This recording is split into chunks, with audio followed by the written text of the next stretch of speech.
What I am amazed at is that serious thinkers today continue to ask us to choose between God and science. That's like asking people to choose between Henry Ford and engineering as an explanation of the motor car. Pacea Domnului Iisus și Dumnezeu să vă binecuvinteze. Ceea ce urmează să ascultați este cu adevărat remarcabil. Avem aici pe acest profesor, John Lennox, care este cunoscut pentru dezbaterile sale cu anumiți atei. În acest video își prezintă cazul de ce crede el în Dumnezeu. Urmăriți acest video până la final, pentru că vă va binecuvânta. I believe in God. I believe in the supernatural God who created the heavens and the earth. I believe in a God who holds the heavens and the earth in existence. I believe that on the basis of rational evidence. And as we look at the rise of science in the 16th and 17th centuries, Alfred North Whitehead and many others commented that men became scientific because they expected law in nature, and they expected law in nature because they believed in a lawgiver. So, ladies and gentlemen, I'm not ashamed of being both a scientist and a Christian, because arguably Christianity gave me my subject. What I am amazed at is that serious thinkers today continue to ask us to choose between God and science. That's like asking people to choose between Henry Ford and engineering as an explanation of the motor car. So good. When Newton discovered his law of gravity, he didn't say, I've got a law, I don't need God. No, he wrote the Principia Mathematica, arguably the greatest work in the whole history of science. Because he saw that God is not the same kind of explanation as a scientific explanation. God doesn't compete. Agency does not compete with mechanism and law. Why is there something rather than nothing? Alan Sandage, the brilliant cosmologist who became a Christian in his 50s, said God is the answer to that question. But people are now so desperate to show that the universe created itself from nothing, which seems to me to be an immediate oxymoron. If I say X created Y, I'm assuming the existence of X to explain the existence of Y. If I say X created X, I'm assuming the existence of X to explain the existence of X, which simply shows that nonsense remains nonsense even if high-powered scientists utter.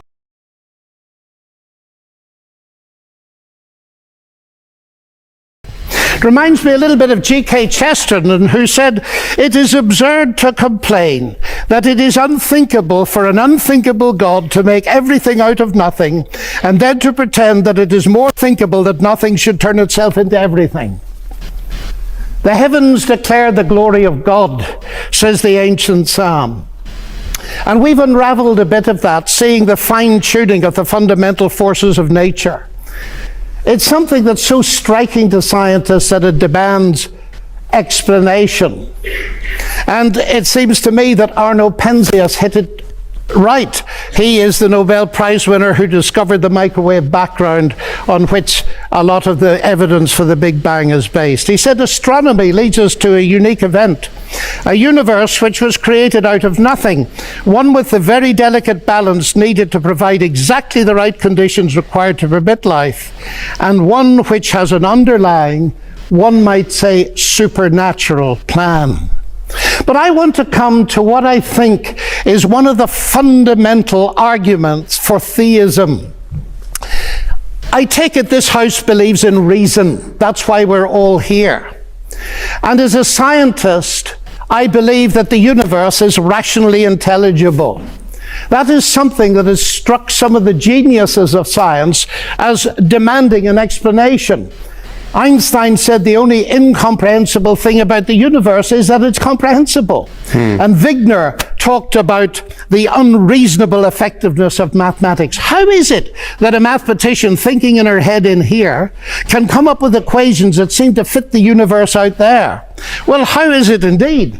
Because the irony of the atheist position here is evident. My atheist friends, and I have many of them, tell me that the driving force of evolution, which eventually produced our human cognitive faculties, reason included, was not primarily concerned with truth at all, but with survival. And we all know, ladies and gentlemen, what has often happened and still happens to truth when individuals or commercial enterprises or nations feel themselves threatened and struggle for survival.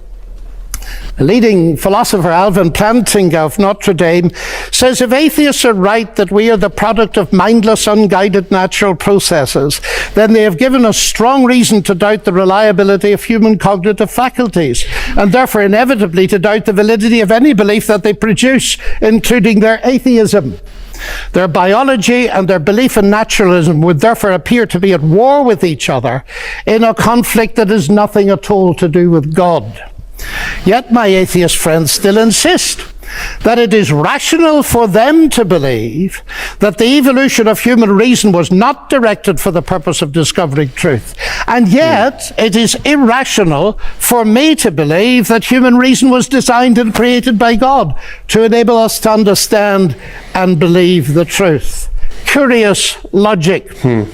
By contrast with that, biblical theism asserts that ultimate reality is personal and intelligent, and the reason science works, and this was the motivating force that drove the great pioneers of science, is that the universe out there and the human mind in here that does the science are ultimately the product of the same intelligent divine mind.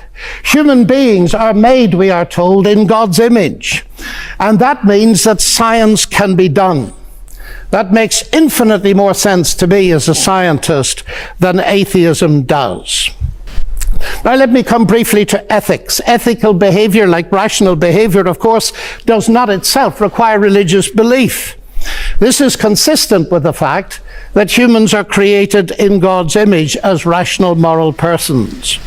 But just as I suggest that rationality cannot be explained without the existence of God, so I dare to suggest that the existence of morality cannot be explained either. As modern science sprang from Judeo-Christian sources, so did the concept of human equality. Listen to atheist Jürgen Habermas, arguably one of Germany's leading intellectuals. He said that universalistic egalitarianism, from which sprang the ideals of freedom and a collective life in solidarity, the individual morality of conscience, human rights and democracy, is the direct legacy of the Judaic ethic of justice and the Christian ethic of love. This legacy, substantially unchanged, has been the object of continual critical appropriation and reinterpretation. To this day, there's no alternative to it. Everything else is just idle postmodern talk. And it seems to me he's hitting the core of something important, because the value of a human being on which such egalitarianism rests is based not on what the human being can do, but what she's made of, or how she's made in God's image. I never forget speaking on one of my many visits to Russia to a colleague in the Academy of Sciences. And he said, "You know, John, we thought we could abolish God and retain a value for human beings. We found we couldn't, and we murdered millions of them." And Alexander Solzhenitsyn has said, if I'm asked, why is it that 60 million of my fellow countrymen were sacrificed? He said, the answer is, we have forgotten God.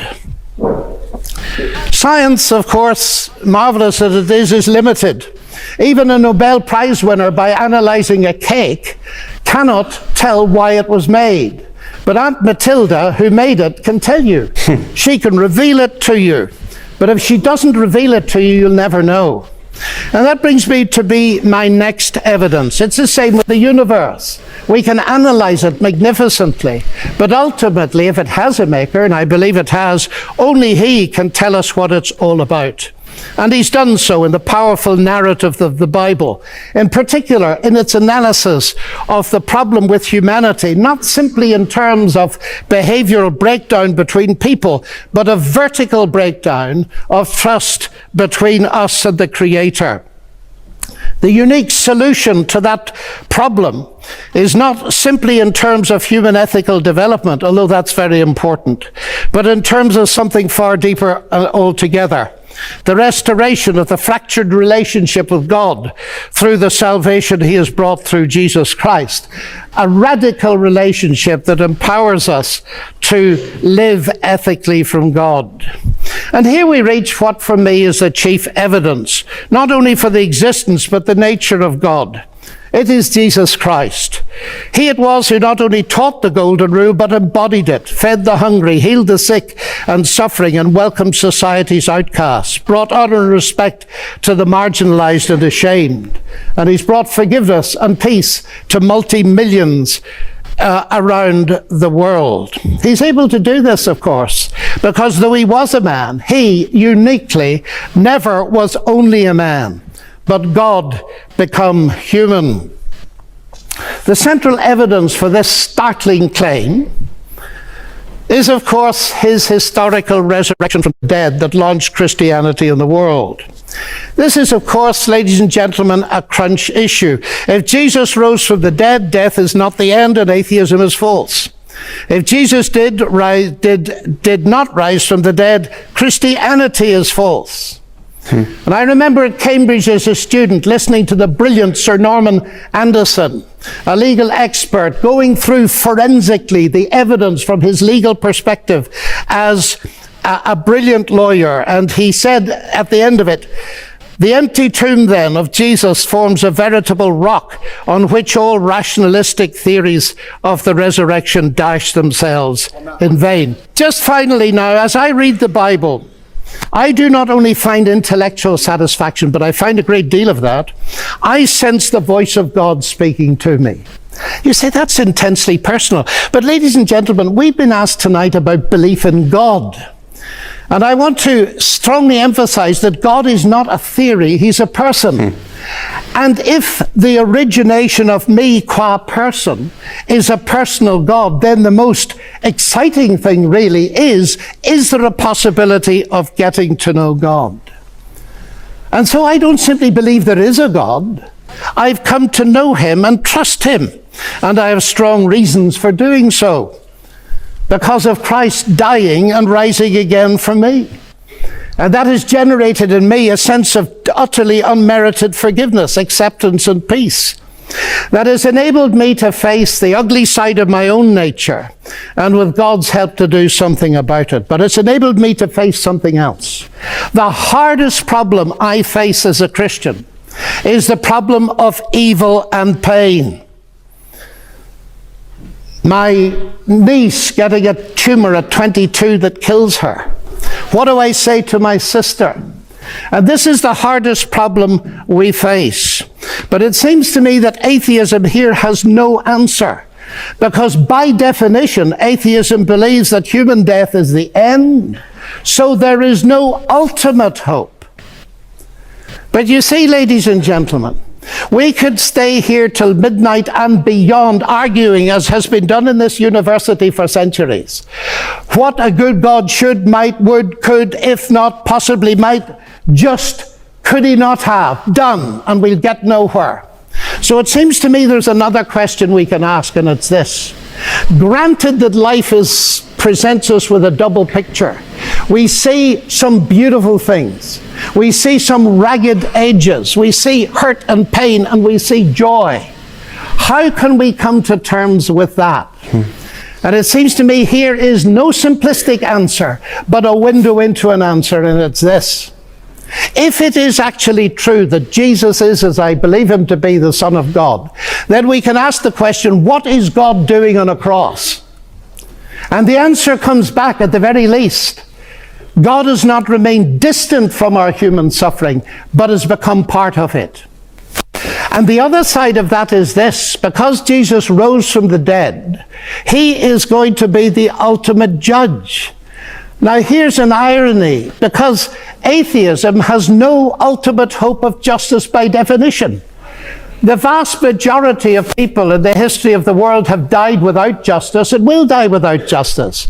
And if death is the end, then of course they have no hope of ultimate justice. But the promise in the New Testament, guaranteed by the resurrection of